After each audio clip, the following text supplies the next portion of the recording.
sommes vendredi 22 août 2025. Madame, Monsieur, bonsoir et bienvenue dans ce journal d'information agricole sur le Rural Bénin TV.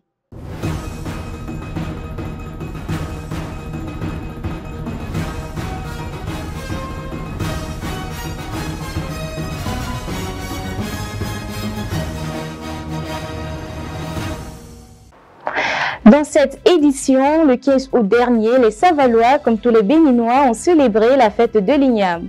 Une variété en particulier plus concentrée en substances nutritives reste la plus recommandée. Laquelle? Élément de réponse dans ce journal.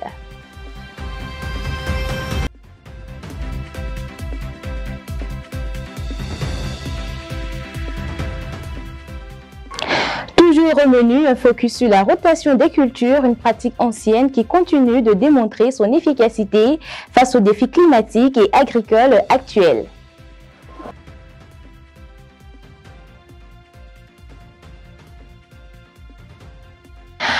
Enfin, notre dossier du jour nous conduit à Calavitopa à la rencontre des femmes écailleuses. Ces femmes essentielles à la filière halieutique appellent à une reconnaissance de leur profession et à de meilleures conditions de travail.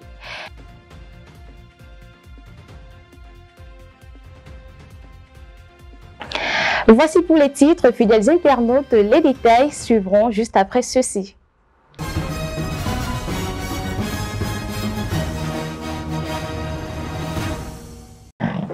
Bonsoir à tous et bienvenue dans ce journal. Place à présent à la météo dans deux localités du pays.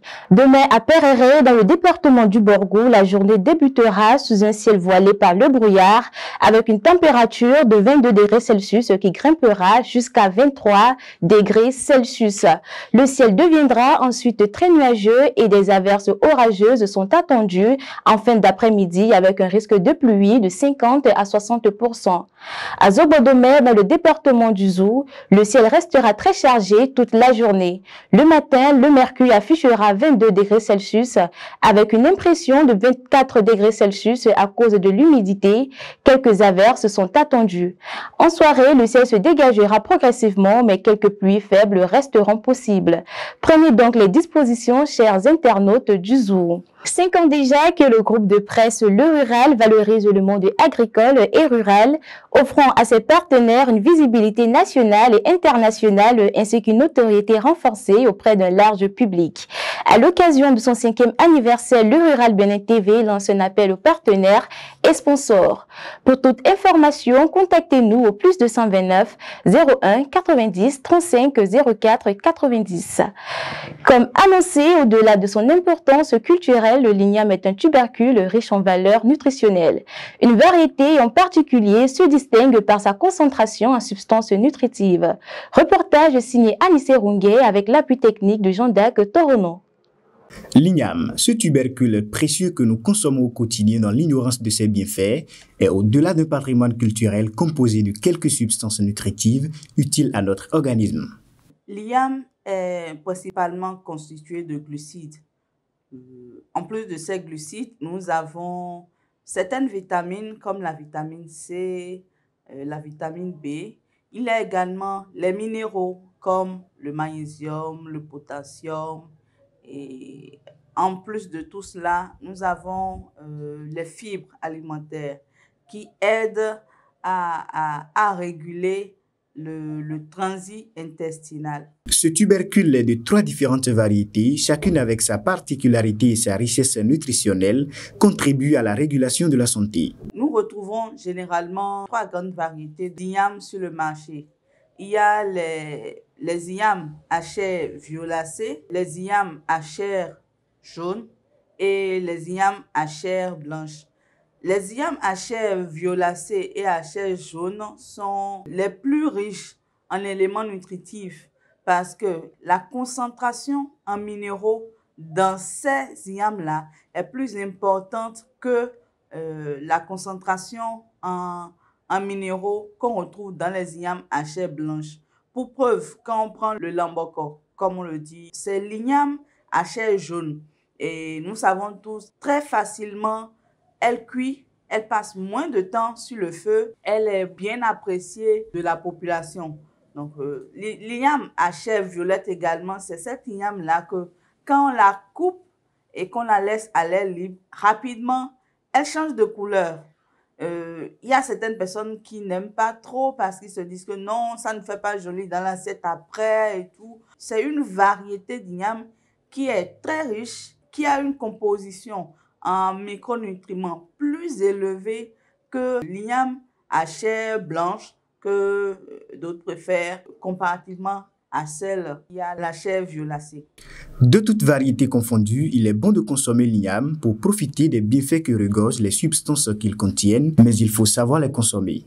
L'igname est un bon aliment que nous pouvons consommer parce que les glucides qui sont contenus dans l'igname ont un faible index glycémique, c'est-à-dire la vitesse à laquelle ces glucides-là vont augmenter le taux de sucre dans le sang est relativement faible comparativement à d'autres types d'aliments. Donc, consommer de l'igname peut aider par exemple ceux qui souffrent de maladies nutritionnelles telles que le diabète à bien gérer leur diabète. Il y a également la riche teneur en fibres qui va aider le transit intestinal et donc prévenir la constipation. L'igname reste un tubercule nutritif qui fait la vitrine de notre culture. La consommer est donc bénéfique pour la santé, mais plus avantageux quand le consommateur opte pour la variété violacée. Face aux aléas climatiques qui menacent leur récolte, les producteurs béninois disposent désormais d'un outil de protection, l'assurance agricole à indice de rendement. Dans un entretien, Calix Midjaninou, directeur de la planification, du suivi et de l'évaluation au FNDA, invite les agriculteurs à souscrire massivement afin de sécuriser leurs activités et bénéficier d'indemnisations rapides en cas de sinistre. Suivez cet extrait. En matière d'assurance agricole, il n'y a pas de difficulté à se casser la tête en disant qu'il faut aller au commissariat pour aller faire des constats de sinistre. Non.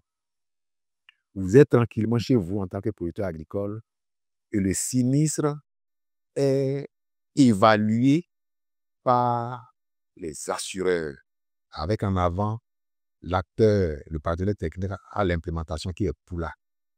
Et c'est lui qui révèle le niveau de sinistre. C'est le partenaire qui révèle les sinistrés. Et vous êtes chez vous, on vient vous informer que vous êtes sinistré. Lorsque l'institution financière se rend compte que vous avez assuré toute votre unité économique, 100 hectares, 200 hectares, et que vous adressez à ces institutions pour rechercher du crédit, vous pouvez avoir plus de facilité à obtenir ce crédit-là. Parce que ça vient comme une garantie. Ça peut même, disons, affaiblir les exigences que ces institutions financières opposent aujourd'hui quand l'agriculteur va solliciter du crédit. On demande des parcelles avec titre foncier, on demande d'autres ressources, donc c'est énorme. Aujourd'hui, si elle se rend compte que l'exploitation agricole ou le cheptel est assuré, je crois que ça peut faciliter l'engagement dans le financement agricole. Ce vendredi 22 août 2025, dans les locaux de l'Agence territoriale du développement agricole, le pôle 7, se déroule la formation des aquaculteurs sur la législation et normes de production en aquaculture en République du Bénin. Organisée par l'Agence territoriale du développement agricole, le pôle 7, cette formation s'inscrit dans le cadre du plan de renforcement des capacités des acteurs. Au Bénin, la redevance à l'exportation des noix brutes de karité est désormais fixée à 165 francs CFA par kilogramme pour la campagne 2025-2026. L'annonce a été faite le 18 août par la ministre de l'Industrie et du Commerce, Alimatou Assoumon. Cette mesure vise à encourager la transformation locale et à renforcer la compétitivité du secteur. Face aux contraintes climatiques et parasitaires, de nombreux producteurs adoptent des pratiques agricoles plus économiques et respectueuses de l'environnement. La rotation des cultures, bien qu'ancienne, reste l'une des plus efficaces. Elle contribue au maintien de la fertilité des sols et à l'amélioration des rendements. Reportage de Jean-Dac Rousseau et Pierrot Dedila. La rotation des cultures, une pratique ancienne mais toujours d'actualité, continue de susciter l'intérêt des producteurs agricoles. Selon les témoignages recueillis, elle est généralement perçue comme une technique consistant à alterner différentes cultures selon qu'elles soient neutralisatrices ou libératrices de parasites. Ça nous permettra de faire développer d'autres cultures qu'on va remplacer là. Il y a des cultures qui libèrent des parasites dans le sol. Et après avoir enlevé ça, il faut mettre d'autres cultures qui vont neutraliser ces parasites-là. Certains agriculteurs affirment la pratiquer régulièrement en alternant par exemple la grande morelle avec l'amarante afin de limiter la présence des nématodes. Si tu as mis grande morelle quelque part et tu veux planter ou bien tu veux repiquer lecture là, il faut forcément de l'amarante pour pouvoir mettre lecture ou de carottes. Puisque les grandes morelles là libèrent des parasites dans le sol. Et si tu remplaces l'endroit là par les amarantes, par la culture amarante, lui, il nettoie le sol, il détruit ces parasites-là, afin que si tu vas mettre de carottes ou bien de lecture, ceux-là vont pouvoir développer. Puisque ces parasites que les grandes morelles libèrent dans le sol ne permettent à déranger les carottes ou lecture. Les résultats obtenus sur les rendements se révèlent à cet effet remarquables. À ce moment-là, le rendement est bon. Si je produis du crin-crin en avril, le rendement est bon. Ça donne bien la demande aussi. J'arrive à écouler ce que j'ai produit. Il y a de bonnes croissances pour les cultures là. Et avec ces croissances, ça se développe bien et c'est bien joli et ça attire. Et les clients apprécient ça et ça me permet aussi de couler ça favorablement. L'impact de la rotation des cultures sur nos plants est positif. C'est quelque chose de bon parce que ça permet de lutter. On n'utilise pas assez de pesticides, vous comprenez, et ça permet à notre sol d'être toujours en bon état. La rotation des cultures s'avère donc nécessaire. Toutefois, les producteurs font face à certaines contraintes, notamment la disponibilité limitée des terres, la rareté des pluies et d'autres difficultés liées au contexte agricole. Hors de nos frontières, sous la houlette de Tony Venyien, le deuxième responsable de la Banque mondiale en Côte d'Ivoire, au Togo et en Guinée, une délégation de la dite banque a effectué une visite le jeudi 21 août 2025 sur le centre de développement du Vévrier CDV d'Abengourou, Era Est, en terre ivoirienne.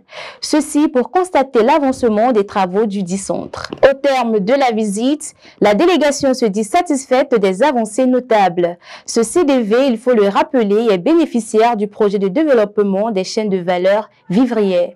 Le dossier du jour à présent est qu'à la Vitokpa, le métier d'écailleuse essentiel à la filière halieutique demeure méconnu et confronté à de nombreuses difficultés.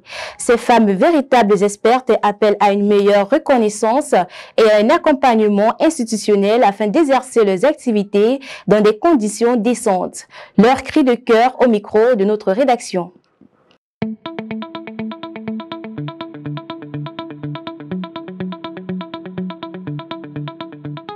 Tilapia, moulée, carange, la richesse de ces produits halieutiques ne serait pas pleinement mise en valeur sans le savoir-faire des écailleuses. En un tour de main, elles ôtent les écailles, coupent les nageoires et nettoient les viscères, selon le poids du poisson confié par le client. Nos outils de travail se résument à des couteaux, des ciseaux et des récipients en plastique.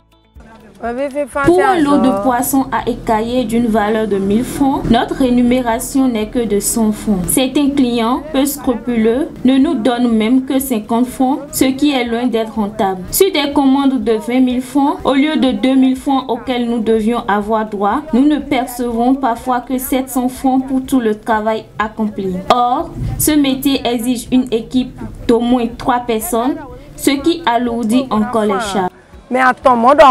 Bien que courant, le métier d'écailleuse reste exigeant. Ici à Calavitokpa, les conditions de travail ne sont pas toujours adaptées. Espace réduit et insalubre, saison pluvieuse qui paralyse parfois l'activité et réduisent les revenus. Risque d'accidents liés à l'usage quotidien de couteaux ou de machettes, sans oublier les aléas de la pêche qui influent directement sur le gagne-pain.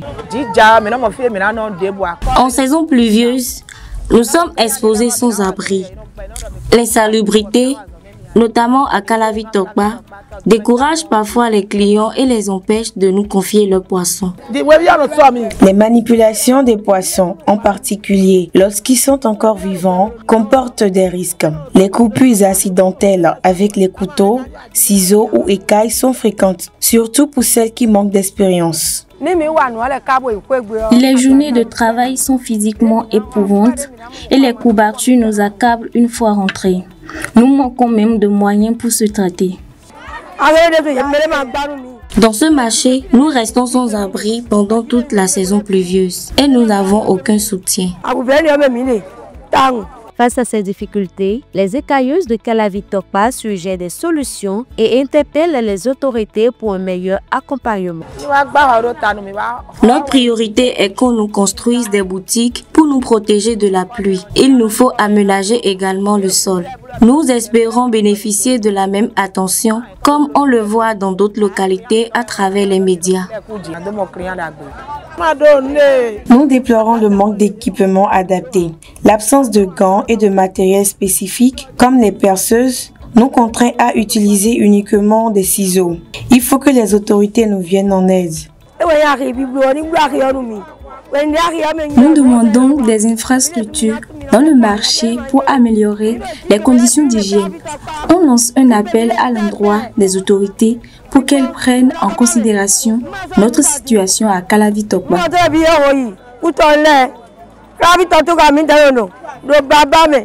Un engagement accru des autorités compétentes permettrait non seulement d'améliorer leurs conditions de travail, mais aussi de renforcer la reconnaissance de ces femmes dont le rôle reste vital dans la chaîne de valorisation des produits halieutiques.